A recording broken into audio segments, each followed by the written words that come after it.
나훈아가 라스트 콘서트를 한다고 합니다. 콘서트도 잘 열지도 않고 TV 출연도 거의 없는 사람이 갑자기 마지막 콘서트를 연다고 했습니다. 솔직히 말하면 어이가 없었죠. 아니, 화가 났다고 하는 게 맞을 겁니다. 우리는 오랫동안 나훈아의 영상을 찾아보고 또 찾아봤습니다. 하지만 공연도 방송도 거의 하지 않는 그였기에 볼 수 있는 영상은 한정적이었어요.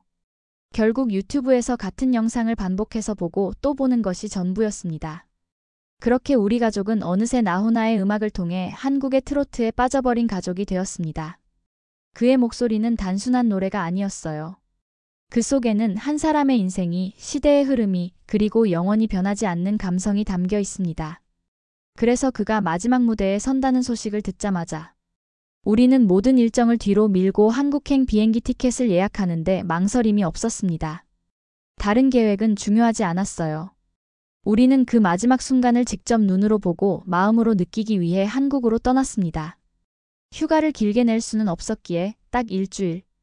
그 짧은 시간 동안 우리는 전설의 마지막을 함께하기 위해 한국 땅을 밟았습니다. 안녕하세요. 저는 미국 뉴욕에서 음악을 연구하고 글을 쓰는 음악평론가 마크 스미스입니다. 저는 오랫동안 대중가요, 특히 아시아 음악을 분석하는 일을 해왔습니다. K-팝 글로벌 스타들의 음악을 연구하며 K-팝이 어떻게 세계적인 문화 현상이 되었는지를 탐구하는 일을 합니다. 몇 년 전 어느 날 평소처럼 점심을 먹으러 뉴욕 맨해튼의 한 식당에서 친구를 만났어요. 그는 유럽과 아시아 대중음악을 연구하는 같은 분야의 평론가입니다. 보통은 그가 대화를 주도하는 편이었는데 그날은 유난히 조용했어요.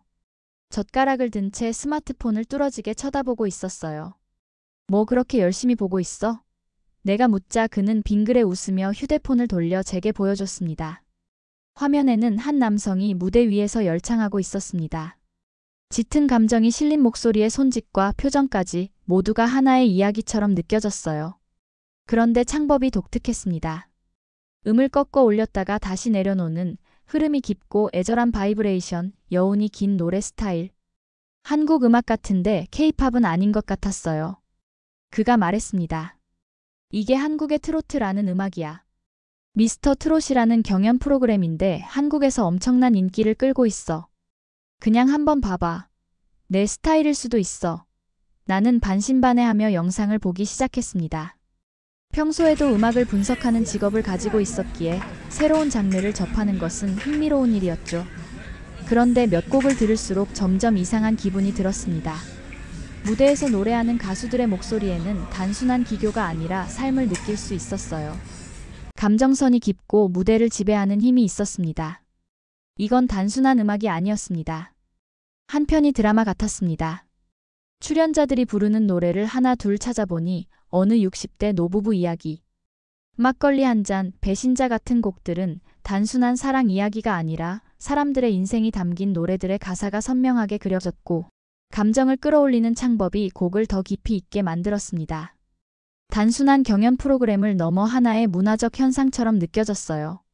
저는 더욱 흥미가 생겼습니다. 이후에도 미스터 트로트 영상을 찾아보며 점점 더 트로트의 매력에 빠져들었죠. 그런데 한 가지 놀라운 사실이 있었습니다. 출연자들이 감동적으로 부른 노래들의 원곡을 찾아보니 거의 대부분 한 사람의 이름이 적혀 있었어요. 나훈아. 이 사람은 대체 누구길래 수많은 후배 가수들이 그의 노래를 부르는 걸까? 도대체 얼마나 대단한 사람이기에? 이렇게 많은 이들이 그의 노래를 다시 부르고 시청자들이 감동을 받고 있는 걸까? 저는 그의 이름을 검색했고 그렇게 저는 전설을 만나게 되었습니다. 유튜브에서 나훈아의 이름을 검색하며 그의 공연 영상을 찾아보기 시작했죠. 처음에는 단순한 호기심이었지만 몇 개의 영상만 봐도 그가 단순한 가수가 아니라는 것을 깨닫게 되었어요. 그의 무대는 한마디로 압도적이었고 그가 등장하는 순간 관객들은 환호하였습니다. 나훈아의 노래는 이미 엄청난 감동을 주고 있었죠. 하지만 그가 무대에서 어떤 모습으로 등장하느냐에 따라 분위기는 완전히 달라졌습니다. 어떤 때는 찢어진 청바지를 입고 나타납니다. 그것도 그냥 살짝 해진 정도가 아니라 무릎이 훤히 드러날 정도로 거칠게 찢어진 청바지입니다. 위에는 가죽 재킷을 걸치거나 헐렁한 티셔츠를 입고 마치 자유로운 록스타처럼 보이기도 합니다. 한국의 트로트를 부르는 가수라고 하면 공식적인 복장이 있어요. 깔끔한 정장이나 조명에 더욱 반짝이는 찬란한 의상이죠. 그런데 그는 그 틀을 완전히 깨버렸어요. 나훈아는 트로트를 부르지만 그의 무대 위 모습은 전형적인 트로트 가수와는 거리가 멀었어요. 어떤 날은 전통 한복을 입고 부채를 손에 쥔 채 등장합니다. 깊고 짙은 색감의 한복에 넓은 소매가 흩날리고 손에 든 부채를 한번 펼칠 때마다 무대 위 공기가 바뀌는 듯한 느낌이었습니다. 그가 무대 위에서 부채를 휘두르며 몸을 살짝 돌 때마다 마치 한 시대를 호령하던 장군처럼 보였죠. 그런데 그 순간 부르는 노래는 놀랍도록 섬세했고 단순히 파워풀하기만 한 것이 아니었습니다. 그는 감정을 절묘하게 조절하면서 가사의 작은 디테일까지 살려 노래했습니다. 가끔은 한 음절을 길게 끌어 목소리를 흔들고 가끔은 속삭이듯이 부르다가 한순간 터뜨리는 폭발력 있는 창법을 구사했습니다. 듣는 사람은 한없이 부드럽다가도 갑자기 가슴을 후비는 듯한 그의 목소리에 감정이 흔들리게 됩니다. 그리고 무엇보다 그는 무대 위에서도 꾸미지 않은 듯한 그대로의 모습으로 등장하죠. 트로트를 부르는 한국의 많은 가수들은 머리를 염색하고 단정하게 빗어넘기고 화려한 무대 의상을 입고 등장합니다. 하지만 나훈아는 달랐어요. 그는 흰 머리칼을 더벅머리 그대로 풀어 헤치기도 하고 혹은 질끈 묶어버립니다. 때로는 바람에 흩날리는 긴 머리카락 사이로 그의 강렬한 눈빛을 볼 수 있습니다. 그 순간 그는 누가 뭐라 하든 신경 쓰지 않는 진짜 남자였죠. 하지만 그런 그가 부르는 노래는 놀랍도록 섬세하고 디테일했어요. 삶의 깊이가 있었죠. 그것이야말로 나훈아만의 창법이었습니다.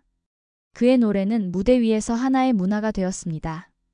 나훈아의 무대를 처음 봤을 때 나는 그의 스타일에 놀랐어요.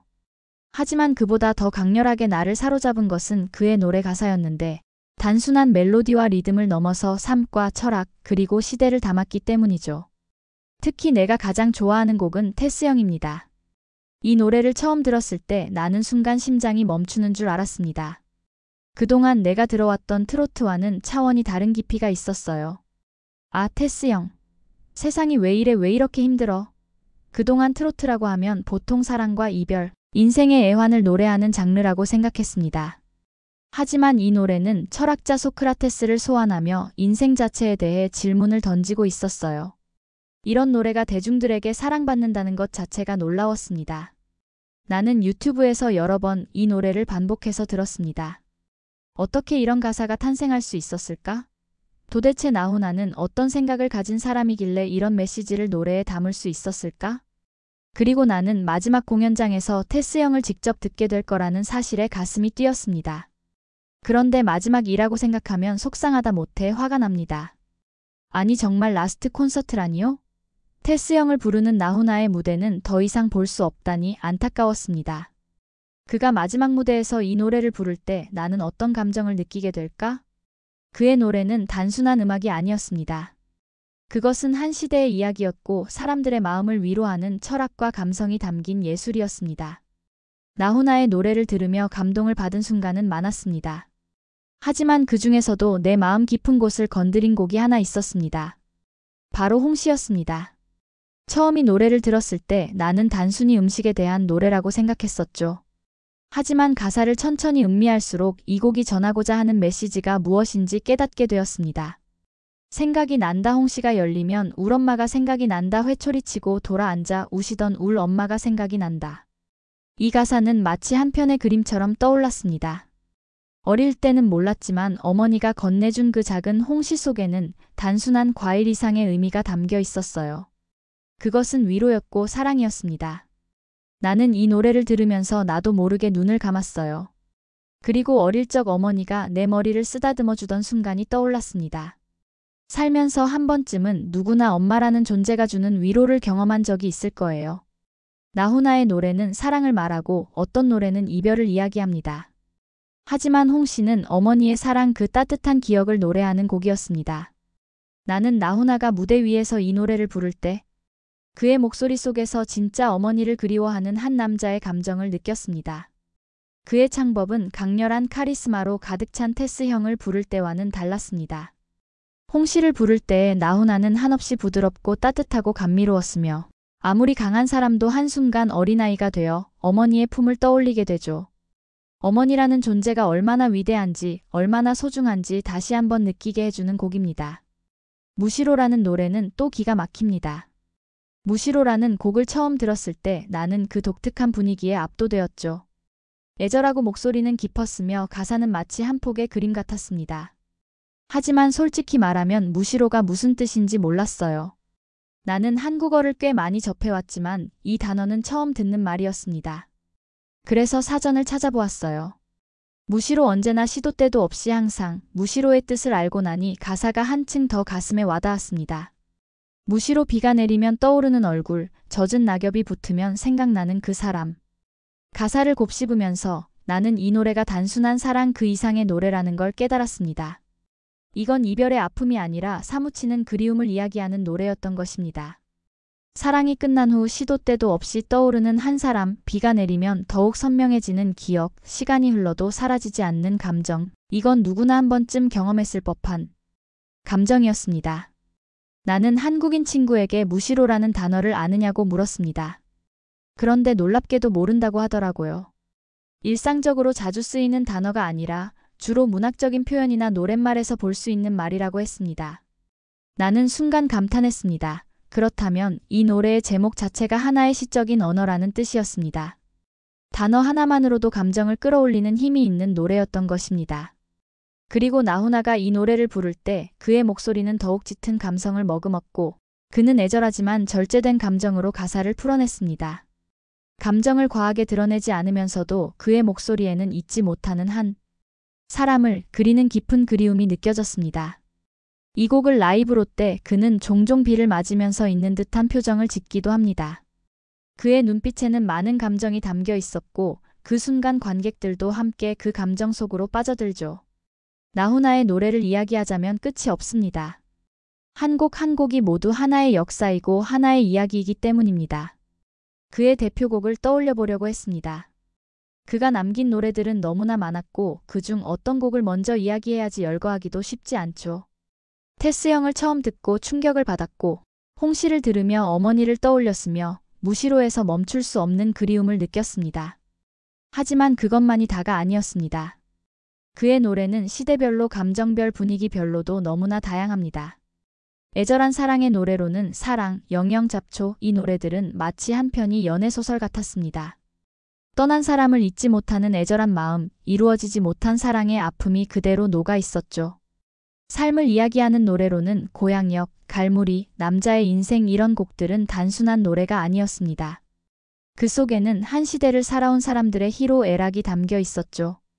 기쁠 때 부르면 인생의 순간들이 떠오르고 힘들 때 들으면 묵묵히 버티는 힘을 주는 노래들이었습니다. 그냥 즐겁게 흥을 돋우는 노래로는 울긴 왜 울어, 사내, 둥지 이 노래들은 듣는 순간 몸이 저절로 리듬을 타게 만듭니다. 특히 울긴 왜 울어 같은 곡은 가사는 씁쓸한데도 듣고 있으면 왠지 어깨를 들썩이게 만드는 묘한 매력이 있습니다. 그의 무대를 직접 보고 그의 목소리를 직접 듣기 위해 나는 어머니와 함께 한국으로 떠났습니다. 나는 여권과 비행기표를 손에 꼭 쥐고 공항으로 향했어요. 어머니는 옆에서 짐을 다시 한번 확인하며 긴장된 표정을 지었습니다. 우리의 목적지는 한국 그리고 나훈아의 마지막 콘서트를 함께하는 것이었습니다. 솔직히 말하면 출발 전까지도 실감이 나지 않았어요. 정말로 나훈아의 라스트 콘서트를 보러 간다는 것이 믿기지 않았습니다. 그의 무대를 직접 볼 기회가 있을 거라고는 상상도 못했죠. 그것도 마지막 무대를 어머니와 함께하기 위해 저는 3일치를 예약했습니다. 마지막 공연을 나훈아와 함께 하고 싶었죠. 비행기에 오르자 어머니는 창가 자리에 앉아 창밖을 바라보았습니다. 나훈아가 정말 마지막 공연을 하는 게 맞을까? 어머니의 말에 나는 잠시 할 말을 잃었습니다. 우리는 지금까지 나훈아의 노래를 들으며 수많은 감정을 공유했습니다. 유튜브에서 같은 영상을 반복해서 보며 감동했고 그의 노랫말을 곱씹으며 인생을 배웠습니다. 정말 이게 마지막이라면 우리는 그 순간을 놓칠 수 없었어요. 비행기가 이륙하자마자 계속해서 그의 공연을 상상했고 어머니는 조용히 눈을 감고 음악을 들었습니다. 그리고 마침내 비행기가 인천국제공항에 도착했습니다. 한국에 도착한 순간 나는 공항 내부를 둘러보았어요. 공항 한쪽에서는 BTS 포스터가 보였고 어디선가 블랙핑크의 노래가 흘러나오고 있었습니다. 입국 수속을 마친 뒤 서울로 가는 공항철도를 탔죠. 창밖으로 스쳐 지나가는 한국의 풍경을 바라보며 나는 이 여행이 단순한 여행이 아니라는 것을 알고 있습니다.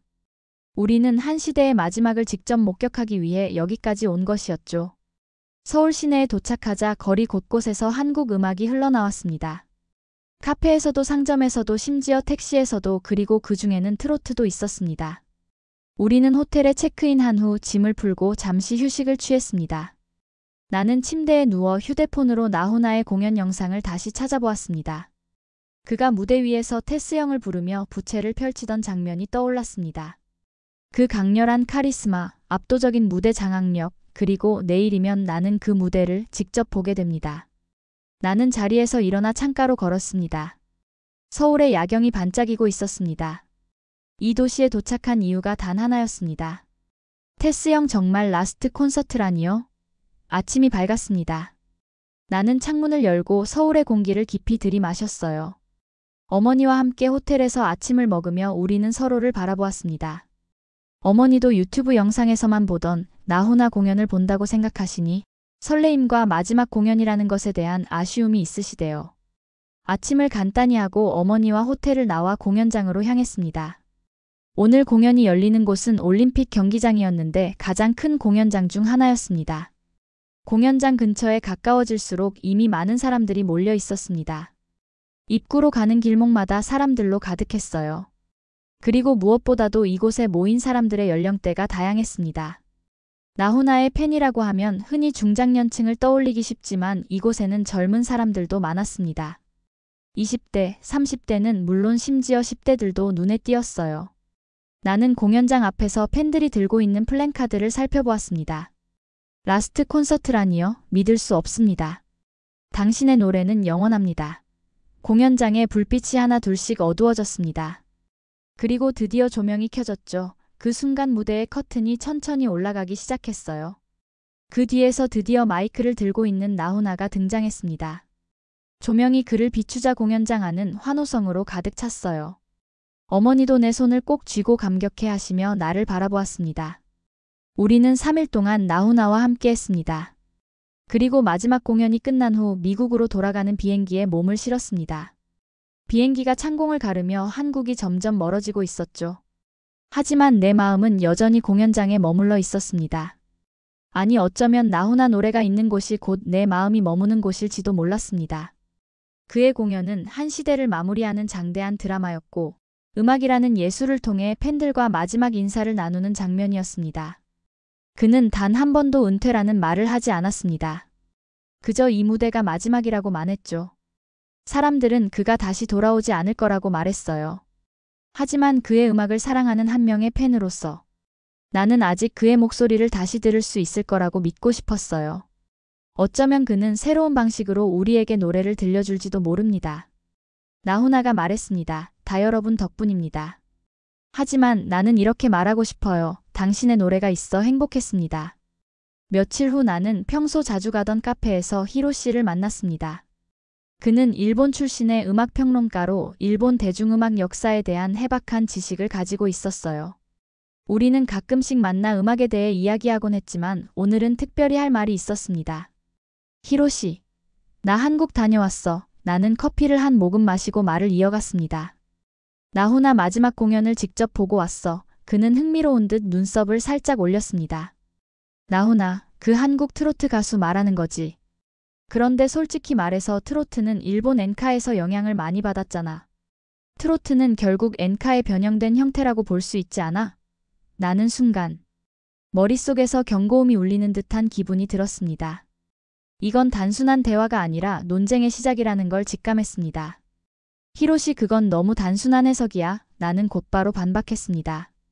트로트가 엔카의 영향을 받았을 수도 있지만 그렇다고 트로트가 엔카의 하위 장르라는 건 완전히 잘못된 생각이야. 히로시는 어깨를 으쓱이며 웃었습니다. 그럼 한번 설명해봐. 트로트가 엔카랑 다른 점이 뭐야?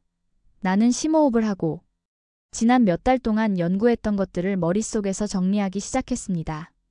우선 트로트와 엔카는 분명 비슷한 점이 많아. 꺾기, 창법, 감성적인 멜로디, 그리고 슬픔을 담은 가사까지. 하지만 결정적인 차이점이 있어. 나는 노트북을 열고 두 가지 노래를 틀었죠. 나는 미스터 트롯을 시청한 그 이후로 트로트에 완전 미쳐 있었어요. 히로시와의 이런 논쟁도 즐겼습니다. 첫 번째는 미사와 히로시의 엔카곡이었죠. 들어봐. 이 노래는 전형적인 엔카야. 느린 템포, 단조, 멜로디, 깊은 바이브레이션, 전반적으로 일본 전통음악의 영향을 강하게 받았지. 다음으로 나는 나훈아의 잡초를 틀었습니다. 이제 이걸 들어봐. 멜로디 진행은 더 변칙적이고 리듬감이 살아있어.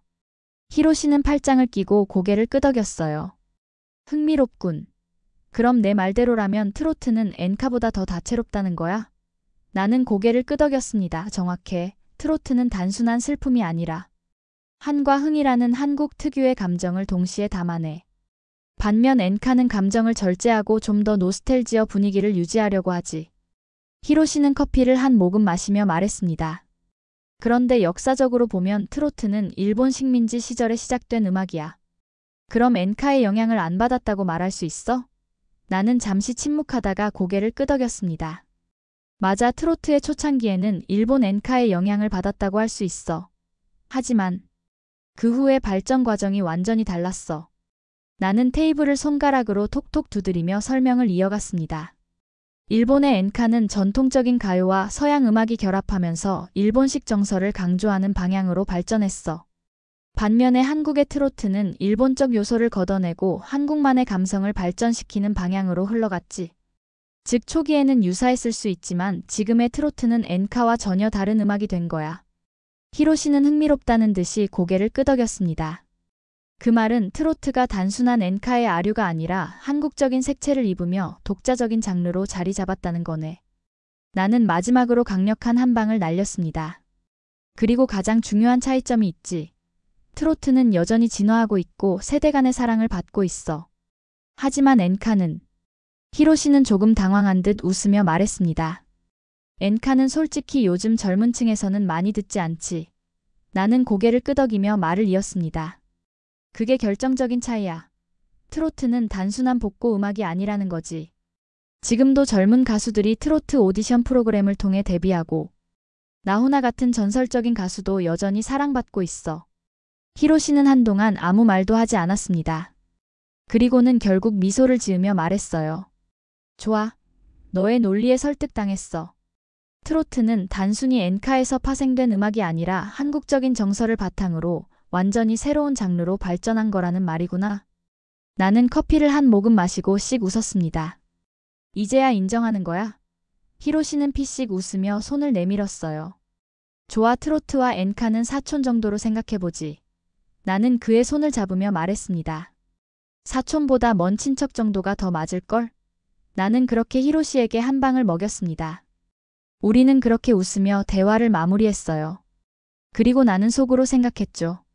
트로트는 이제 하나의 한국적 장르가 되었고 과거에만 머물지 않고 오늘도 발전하고 있다고요. 그리고 나훈아는 그 장르의 중심에 서 있는 영원한 전설이야. 여기까지는 미국 뉴욕에서 음악을 연구하고 글을 쓰는 음악평론가 마크 스미스에 대한 이야기였습니다. 직업적으로 음악과 밀착된 생활을 하고 있던 마크가 한국의 트로트 장르를 알게면서 어떻게 보면 저보다 더 많은 것을 알고 있는 분이네요. 저도 똑같은 생각을 했어요. 직접 공연을 보러 간 적은 없지만 나훈아의 노래를 들으면 참 맛있게 부른다고 생각을 했었거든요. 그래서 은퇴라는 말이 많이 아쉬웠습니다. 오늘 영상은 여기까지입니다. 더 많은 이야기를 나누고 싶으신 분들은 우리 댓글로 소통하기로 해요. 시청해주셔서 감사합니다. 다음 영상에서 만나요.